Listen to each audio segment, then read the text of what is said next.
शाम की पूजा का सही समय क्या होता है, शाम को दीपक कब जलाना चाहिए और दीपक जलाते समय किस नियम का पालन करना चाहिए।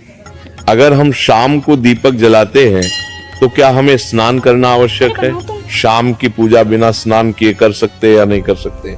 और शाम को घर में कितने दीपक प्रज्वलित करने चाहिए, कहां-कहां दीपक प्रज्वलित करना चाहिए? दीपक जलाने का मंत्र क्या होता है? घर की परेशानियों को दूर करने के लिए और किसी विशेष मनोकामना को पूर्ण करने के लिए दीपक किस प्रकार से प्रज्वलित करना चाहिए। इसलिए आज हम पूरी तरह से संध्या वंदन पर प्रवचन करने वाले, शाम के समय जो आप संध्या वंदन करते हैं, पूजा आराधना करते हैं, दीप प्रज्वलित करते हैं, वह किस प्रकार से आपको करना है, किस नियम का पालन करना है। मतलब आज का प्रवचन पूरी तरह से आपके प्रश्नों पर आधारित है, जिनका उत्तर मैं आपको शास्त्रों के अनुसार देने का पूरा प्रयास करूंगा। तो प्रवचन ध्यान से सुनिए। तो सबसे पहले बात करते हैं कि दीपक प्रज्वलित करने से पहले, मतलब शाम को पूजा करने से पहले क्या स्नान करना आवश्यक है। देखिए, शास्त्रों के अनुसार पूजा में शुद्धता आवश्यक होती है। तो जब हम सुबह पूजा करते हैं तब तो स्नान करना अत्यंत आवश्यक होता है। सुबह बिना स्नान की पूजा नहीं करनी चाहिए, लेकिन शाम की पूजा आप हाथ पांव मुंह धोकर भी कर सकते हैं, जरूरी नहीं है आप स्नान करें। अब देखिए, आप चाहे तो वस्त्र भी बदल सकते हैं या फिर आप सिर्फ हाथ मुंह धोकर कुल्ला करके भी पूजा कर सकते हैं। जैसे कि आपको शाम के समय पूजा करनी है तो दिन में भी आप शुद्धता का ध्यान रखें। जैसे कि आप जब भी टॉयलेट जाते हैं, बाथरूम जाते हैं, तब उस समय शुद्धिकरण जरूर कीजिए, कुल्ला जरूर करना चाहिए।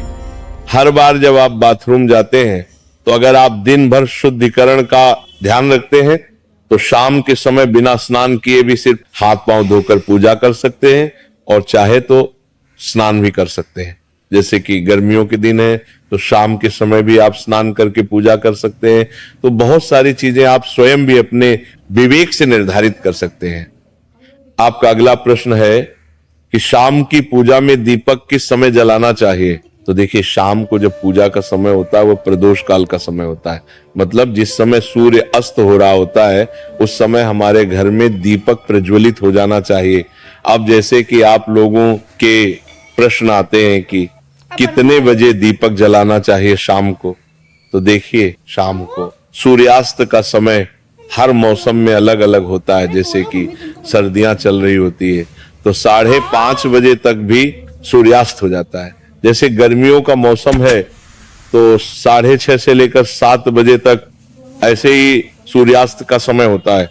कई बार 7:30 का टाइम हो जाता है।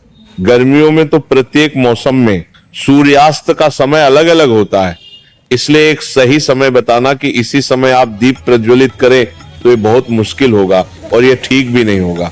एक ही समय पर हर बार हम दीप प्रज्वलित करें नहीं कर पाएंगे। इसलिए संध्या काल का ध्यान रखिए। जब संध्या काल का समय होता है, मतलब जब सूर्य अस्त हो रहा होता है, उस समय आप अपने घर में दीपक प्रज्वलित कर दीजिए। और अब बात करते हैं कि कितने दीपक आपको अपने घर में प्रज्वलित करनी चाहिए।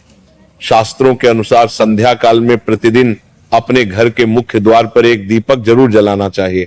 इससे क्या होता है कि शास्त्रों के अनुसार शाम के समय संध्या काल में लक्ष्मी माता और उनकी बहन दरिद्रता दोनों ही भ्रमण पर निकलती है। तो जिस घर के मुख्य द्वार पर दीपक प्रज्वलित होता है उस घर में महालक्ष्मी प्रवेश करता है, और जिस घर के मुख्य द्वार पर दीपक नहीं जल रहा हो उस घर में दरिद्रता आती है। तो इसीलिए महालक्ष्मी का प्रवेश आपके घर में हो, इसके लिए घर के मुख्य द्वार पर एक दीपक जरूर प्रज्वलित करना चाहिए। और हाँ, घर के मुख्य द्वार पर जो दीप प्रज्वलित किया जाता है संध्या काल में, इसके बहुत सारे फायदे शास्त्रों में बताए गए हैं।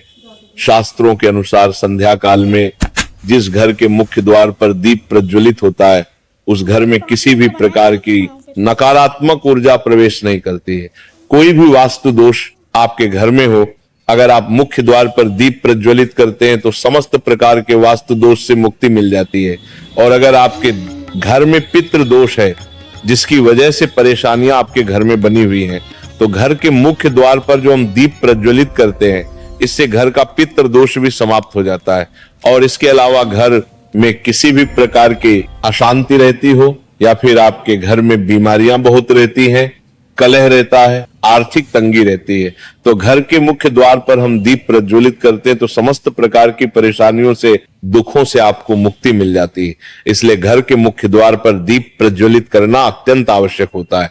शास्त्रों के अनुसार घर के मुख्य द्वार पर एक दीपक अवश्य ही होना चाहिए। अब बात करें दूसरे दीपक की, तो दूसरा दीपक आपको अपने घर की तुलसी के पास प्रज्वलित करना चाहिए। शास्त्रों के अनुसार अगर शाम के समय संध्या काल में तुलसी की जड़ के पास अंधेरा रहता है, ऐसे घर में दरिद्रता का स्थायी वास बन जाता है।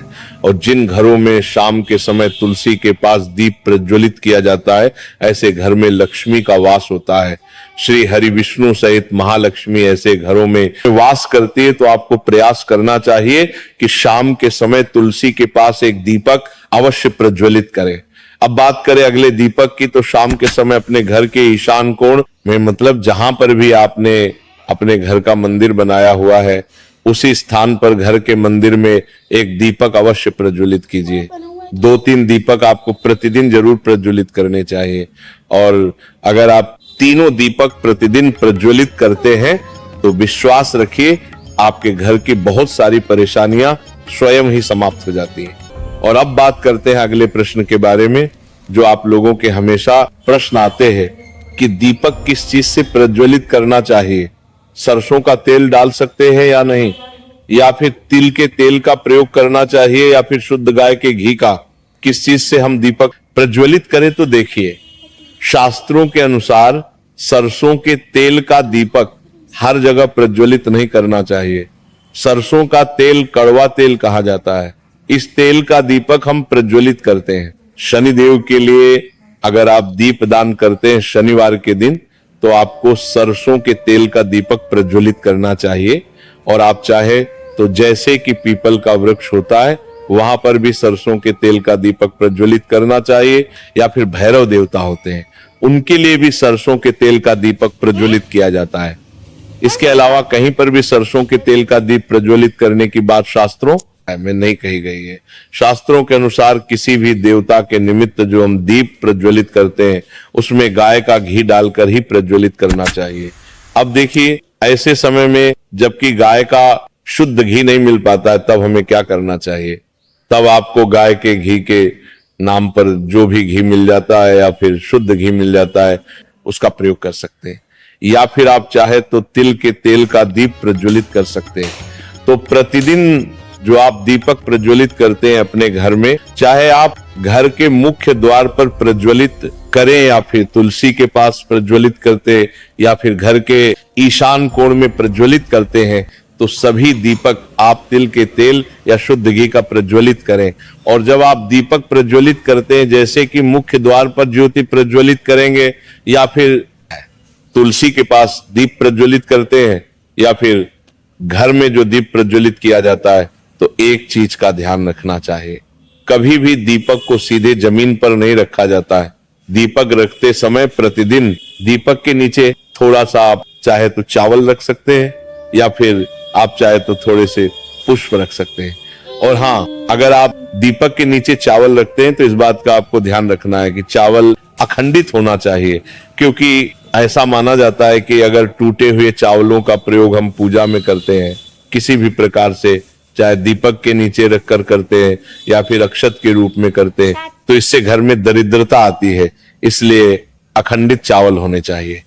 अगर आप दीपक के नीचे रखते हैं तो, और जैसे कि कई लोगों के प्रश्न आते हैं कि प्रतिदिन जो दीपक के नीचे हम चावल रखेंगे, तो उस चावल का अगले दिन क्या करना चाहिए। तो अगले दिन उठाकर आप पक्षियों को डाल दीजिए, पक्षी उसे खा जाते हैं। और घर में जो आप ईशान कोण में दीप प्रज्वलित करते हैं, मतलब घर के मंदिर में जो दीपक प्रज्वलित किया जाता है, उस दीपक को आप किसी पात्र में भी रख सकते हैं। जैसे कि एक छोटी सी प्लेट ले लीजिए, उसी प्लेट में दीपक रख दीजिए और उस दीपक को हम प्रज्वलित करते हैं। मतलब घर के मंदिर में जो दीपक प्रज्वलित करेंगे वो आप किसी पात्र में भी रख सकते हैं, लेकिन सीधे जमीन पर आपको कोई भी दीपक नहीं रखना, इस बात का ध्यान रखिए। और आपका अगला प्रश्न है कि शाम की पूजा करते समय किस मंत्र का जाप करना चाहिए। दीप प्रज्वलित करते समय दीप जलाने का मंत्र क्या होता है? तो देखिए, दीप जलाने का मंत्र मैं आपको बता देता हूं।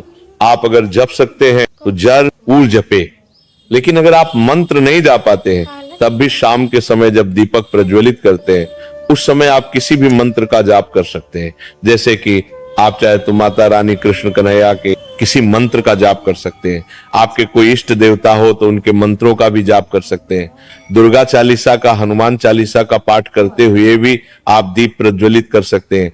जरूरी नहीं है कि आप दीपक जलाने वाला मंत्र ही पढ़ेंगे, किसी भी मंत्र को पढ़कर आप दीप प्रज्वलित कर सकते हैं, संध्या वंदन कर सकते हैं, क्योंकि शास्त्रों में कहा गया है कि मौन रहकर कभी भी पूजा नहीं करनी चाहिए। जो भी शुभ कर्म होते हैं वह मंत्र उच्चारण के साथ ही संपूर्ण किए जाते हैं, इसलिए मंत्र उच्चारण आवश्यक है। कोई भी मंत्र जपते हुए आप पूजा कर सकते हैं, संध्या वंदन कर सकते हैं, लेकिन दीपक जलाने का जो शास्त्रों के अनुसार मंत्र है वो मैं आपको पढ़कर बता देता हूं। मंत्र है शुभम करोति कल्याणम आरोग्यम धन संपदा शत्रु बुद्धि विनाशाय दीपक ज्योति नमोस्तुते। दीप ज्योति परम ब्रह्म दीपो ज्योति जनार्दन दीपो हर्तु में पावन संध्या दीप नमोस्तुते। इस मंत्र का जाप दीपक प्रज्वलित करते समय करने से कहा जाता है कि सभी प्रकार के पापों से मुक्ति मिल जाती है और दीप देवता जो होते हैं वो हमारे जीवन में प्रकाश करते हैं। तो बहुत आसान है ये मंत्र, अगर आप लोग नियमित पढ़ेंगे तो निश्चित ही आपको याद हो जाएगा और दीपक प्रज्वलित करते समय आप बिना देखे भी पढ़ पाएंगे। और अभी आप चाहे तो इसे किसी कागज पर लिख कर रख सकते हैं और घर के मंदिर में ही रख दीजिए जहां पर आपको दीपक प्रज्वलित करना है। तो जब आप दीप जलाएंगे तब आप इस मंत्र को देखकर पढ़ सकते हैं और कुछ दिनों में तो याद हो ही जाता है। तो ये था दीपक के कुछ प्रश्नों पर आज का प्रवचन। बोलो राधे राधे।